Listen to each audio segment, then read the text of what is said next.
16장 여호와라 여호와라 자비롭고 은혜롭고 노하기를 더디하는 하나님이라. 출애굽기 34장 6절 말씀. 하나님은 어떤 분이신가? 구약 성경에서 단 한 곳만 골라 이 물음에 대답한다면 출애굽기 34장보다 더 나은 것을 찾기가 어려울 것이다. 하나님은 모세를 바위 틈에 두고 자기의 영광을 보여주시면서 그에게 자기를 계시하셨다. 성경은 그 중요했던 순간을 이렇게 묘사한다. 여호와께서 그의 앞으로 지나시며 선포하시되 여호와라 여호와라 자비롭고 은혜롭고 노하기를 더디하고 인자와 진실이 많은 하나님이라. 인자를 천대까지 베풀며 악과 과실과 죄를 용서하리라. 그러나 벌을 면제하지는 아니하고 아버지의 악행을 자손 3, 4대까지 보응하리라. 출애굽기 34장 6절에서 7절 말씀.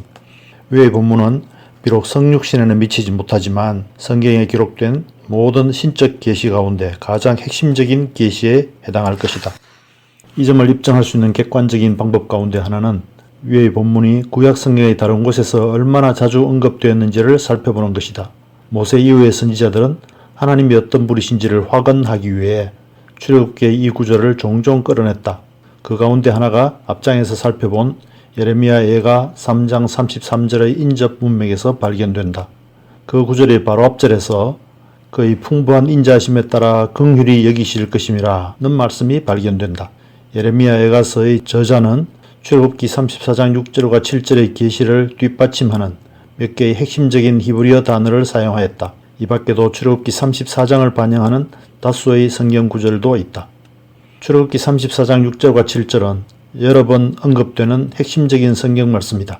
이 성경 본문은 하나님의 실체를 정확하게 볼 수 있게 도와준다. 구약 성경학자 월터 브루그만은 구약 성경 신학에서 이 성경 본문에 특별한 관심을 기울였다. 그는 이 성경 본문은 야훼의 자의식적인 성품 묘사를 양식화해 기록한 극도로 중요한 말씀이다. 이는 이스라엘이 정기적으로 염두에 두었던 고전적인 표준 진술로서 가히 신조라고 불릴 만한 것이었다 라고 말했다.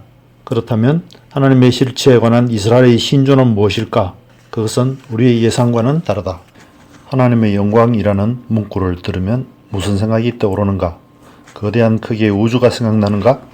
구름 속에서 울려 나오는 우레와 같은 무서운 음성이 생각나는가? 모세는 출애굽기 33장에서 주의 영광을 내게 보이소서라고 하나님께 구했다. 하나님은 어떻게 반응하셨을까? 그분은 내가 내 모든 선한 것을 네 앞으로 지나가게 하고 라고 말씀하셨다.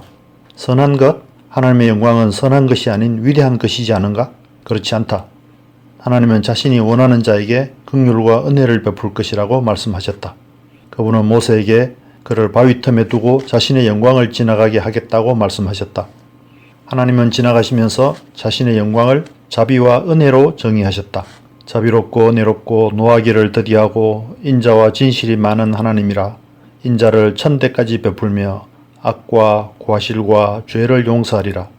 그러나 벌을 면제하지는 아니하고 아버지의 악행을 자손 3, 4대까지 보응하리라. 출애굽기 34장 6절 7절. 우리가 하나님의 영광에 대해 말할 때 우리는 그분의 독특하고 영광스러운 실체, 곧 그분이 어떤 분이신지, 무엇이 하나님을 하나님으로 만드는지에 대해 말하는 것이다. 하나님이 친히 자신의 영광에 대해 말씀하신 내용을 보면 우리는 깜짝 놀라지 않을 수 없다. 우리는 본능적으로 하나님이 우레를 바라고 망치를 휘두르며 심판하기를 즐기는 분이라고 생각하는 경향이 있다. 우리는 하나님이 방탕한 우리에게 보응하기를 좋아하는 성향을 지니고 계신다고 믿는다. 그러나 출애굽기 34장 말씀은 그런 생각이 잘못되었다는 것을 분명하게 보여준다. 하나님의 마음은 자비로운 성향을 지닌다. 그분의 영광은 곧 그분의 선하심이고 그분의 겸손하심이다. 여호와의 영광이 크심이니이다. 여호와는 높이 계셔도 낮은 자를 굽어 살피시며. 시편 138편 5, 6절 말씀. 이제 출애굽기 34장 6절 7절을 자세히 생각해보자. 자비롭고 은혜롭고, 이것은 하나님의 이름인 여호와가 선포되고 나서 그분의 입에서 나온 첫마디였다. 예수님이 자신의 마음을 묘사한 두 단어는 온유와 겸손이었고, 하나님이 자신의 실체를 묘사하면서 사용한 처음 두 단어는 자비와 은혜였다. 하나님은 여호와라 여호와라 엄하고 준엄한 이나 여호와라 여호와라 관대하고 묵인하는 이나 여호와라 여호와라 실망하고 좌절하는 이라는 말로 자신의 영광을 드러내지 않으셨다. 그분의 가장 큰 우선순위, 곧 그분의 마음에서 우러나오는 그분의 가장 큰 기쁨이자 우선적인 반응은 자비와 은혜였다. 하나님은 자신의 높은 수준으로 우리를 압도하기보다 온유하게 자기를 낮추어 굽어 살피신다. 노하기를 더디하고, 이 히브리어를 문자대로 번역하면 콧구멍이 길다라는 뜻이다. 땅바닥을 발로 차면서 크게 숨을 내뿜으며 콧구멍을 벌렁거리는 성난 황소를 상상해보라. 그것은 콧구멍이 짧은 경우에 해당할 것이다. 그러나 하나님의 콧구멍은 길다. 그분은 마구 분노를 터뜨리지 않으신다. 하나님은 분노하기 전에 많은 도발 행위를 참을 만큼 참으신다. 하나님은 감정의 댐이 자주 무너지는 우리와는 달리 오래 참으실 수 있다. 이것이 구약 성경에 하나님의 백성이 그분을 노하시겠다라는 표현은 자주 등장해도 사랑하시게 했다라거나 자비를 베푸시게 했다라는 표현은 단 한 번도 등장하지 않는 이유이다.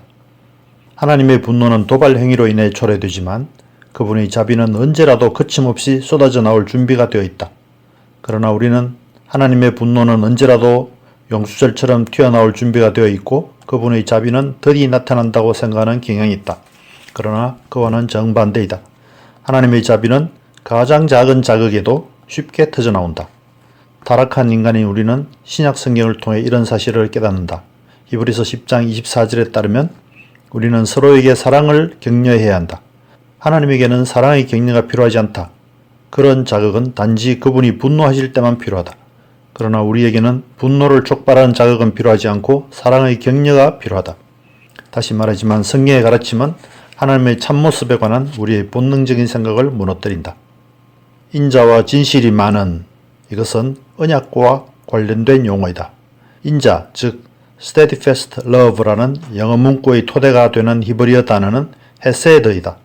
이 단어는 하나님이 깨뜨릴 수 없는 언약으로 자기 백성과 특별한 언약을 맺으신 것을 가리킨다. 진실, faithfulness도 비슷한 의미를 지닌다. 하나님은 자기 백성이 그들을 포기하게끔 만드는 많은 이유를 제공하는데도 불구하고 절대로 포기하지 않으신다.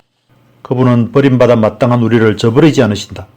우리는 우리를 해롭게 하는 사람들에게서 쉽게 마음을 거두어 드리나 하나님은 우리에게서 마음을 거두어 드리지 않으신다. 그분은 단지 관대한 언약을 유지하는 데 그치지 않고 언약에 열정을 다하신다. 우리에 대한 그분의 언약적 헌신은 그 무엇에도 흔들리지 않는다. 인자를 천대까지 베풀며, 이 문구는 신명기 7장 9절 그런즉 너는 알라 오직 내 하나님 여호와는 하나님이시요 신실하신 하나님이시라. 그를 사랑하고 그의 계명을 지키는 자에게는 천대까지 그의 언약을 이행하시며에 분명하게 명시된 대로 천대까지 충실한 사랑을 유지하며로 번역할 수 있다. 물론 이 말씀은 하나님의 선하심이 천세대를 넘으면 중단된다는 의미가 아니다. 이것은 하나님의 어법일 뿐이다. 이 말씀에는 너희에 대한 나의 충실함이 중단되는 때는 없다. 너희를 향한 나의 은혜는 결코 다함이 없다. 너희가 어떻든 나의 자비는 계속될 것이고 나의 선함은 변하지 않을 것이다. 나의 마음은 늘 너희에게 있다라는 의미가 담겨 있다. 아버지의 악행을 자손 3, 4대까지 보응하리라. 이 마지막 말씀은 처음에는 거부하게 들릴지 몰라도 곰곰이 생각해보면 많은 위로를 발견할 수 있다. 이 말씀이 없었다면 앞에 언급된 모든 말씀이 무작정 관대하기만 하다는 의미로 잘못 이해될 수 있다. 하나님은 마음이 약한 분이 아니시다. 그분은 더할 나위 없이 공정한 분이시다. 하나님은 조롱당하지 않으신다. 누구든 뿌린 대로 거둔다. 죄와 죄책은 대대로 이어진다. 우리는 세상 곳곳에서 그런 현실을 분명하게 확인할 수 있다. 그러나 하나님이 말씀하신 것에 주목하라. 그분의 언약적 사랑은 천대까지 계속되지만 죄에 대한 그분의 보응은 3, 4대에 국한된다. 그 차이를 알겠는가? 우리의 죄는 우리의 자녀들과 손자들에게까지 이어진다. 그러나 하나님의 선하심은 우리의 모든 죄가 말끔하게 씻겨질 때까지 대대로 이어진다. 하나님의 자비는 3, 4대를 월등히 뛰어넘어 천대까지 이어진다. 이것이 하나님의 참모습이다. 하나님이 친히 증언하신 대로 이것이 그분의 마음이다. 출애굽기 34장 6절 7절에서 발견되는 불균형은 우리를 놀라게 하기에 충분하다. 자비와 사랑은 한없이 크고 징벌적 정의는 필요한 만큼만 추가적으로 인정되었다. 존 오웬은 이 구절을 주의하면서 이렇게 말했다. 하나님은 우리가 자기를 알고 경외하도록 하기 위해 우리에게 자신의 동정심과 인내를 깨우쳐 줄 수 있는 속성들을 나열하며 자신의 이름으로 자신의 본성을 온전하게 드러내셨다. 그분은 말씀을 마무리하기 직전까지 자신의 엄격함, 곧 그분의 동정심을 멸시하는 자들에게만 적용되는 속성을 드러내는 말씀은 한마디도 꺼내지 않으셨다. 청교도들은 모세에게 주어진 이 계시를 통해 하나님이 우리에게 자신의 가장 깊은 마음을 열어 보이셨다는 것을 알았다. 하나님은 구약 성경에 기록된 가장 중요한 계시에서 자비를 베푸는 것과 진노를 드러내는 것의 균형을 맞출 필요를 느끼지 않으셨다. 리차드 십스가 말한 대로 오히려 그분은 나는 모든 은혜로운 속성을 갖고 있다 라고 자신에 대해 말씀하신다. 십스는 만일 하나님의 이름을 알고 또 그분이 우리에게 자기를 나타내기를 기뻐하시는 대로 그분을 이해하고 싶다면 그분이 선언하신 그분의 속성들을 통해 그분을 알려고 해야 한다. 그런 속성들은 복음 안에 나타난 하나님의 영광이 특별히 자비 안에서 빛난다는 것을 보여준다 라고 말했다. 우리가 출애굽기 34장에서 발견한 사실과 오웬과 십스가 확정한 사실은 성경의 나머지 부분에서 발견되는 내용과 일맥상통한다. 예를 들어 하나님은 이사야서 54장 7절 8절에서 이렇게 말씀하셨다. 내가 잠시 너를 버렸으나 큰 긍휼로 너를 모을 것이요 내가 넘치는 진노로 내 얼굴을 내게서 잠시 가렸으나 영원한 자비로 너를 긍휼히 여기리라. 신앙생활은 어떤 점에서 수십 년에 걸쳐 하나님의 실체에 관한 우리의 본능적인 생각을 서서히 내어버리고 하나님 자신의 주장을 받아들이는 기나긴 여정에 해당한다고 말할 수 있다. 이것은 어려운 과정이다. 하나님의 가장 깊은 마음이 자비롭고 은혜롭고 노하기를 더디하는 속성을 지닌다는 것을 믿으려면 수많은 설교를 듣고 많은 고난을 경험하는 것이 필요하다. 창세기 3장에 언급된 인간의 타락은 우리를 정죄해 낙원에서 추방했을 뿐 아니라 우리의 마음속에 하나님에 관한 어두운 생각을 깊이 심어 주었다. 오랜 세월을 지나면서 이 생각을 계속 끄집어내어 복음 앞에 드러내는 과정이 필요하다. 아마도 우리의 삶 속에서 사탄이 거둔 가장 큰 승리는 우리가 습관적으로 짓는 죄가 아닌 하나님의 마음에 관한 어두운 생각일 것이다. 그런 생각을 지니고 있는 한 우리는 항상 하나님께 대해 냉담할 수밖에 없다.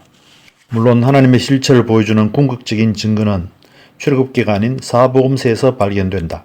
모세가 하나님의 얼굴을 보았다면 목숨을 부지하지 못하고 그 즉시 불타 없어졌을 것이다. 그러나 어느 날 사람들이 하나님 얼굴을 참으로 보고도 불타 없어지지 않았다면 어떻게 될까? 요한은 말씀이 육신이 되었다고 말하면서 우리가 그의 영광을 보니 은혜와 진리가 충만하더라고 덧붙였다. 모세가 원했지만 볼 수 없었던 것을 우리는 보았다. 요한복음 1장 14절은 출애굽기 34장 6절에 언급된 하나님의 속성들을 충만하게 소유하고 계시는 그리스도를 보여준다. 그리스도의 사건을 출애굽기 33, 34장과 연관시킨 복음서 저자는 비단 요한만이 아니었다. 다음의 사실들을 생각해보자. 출애굽기 34장의 계시는 양식이 기적적으로 공급된 사건과 안식일에 관한 율법이 있고 나서 주어졌다. 그 후 하나님과 그분의 대리자가 산 위에서 대화를 나누었다.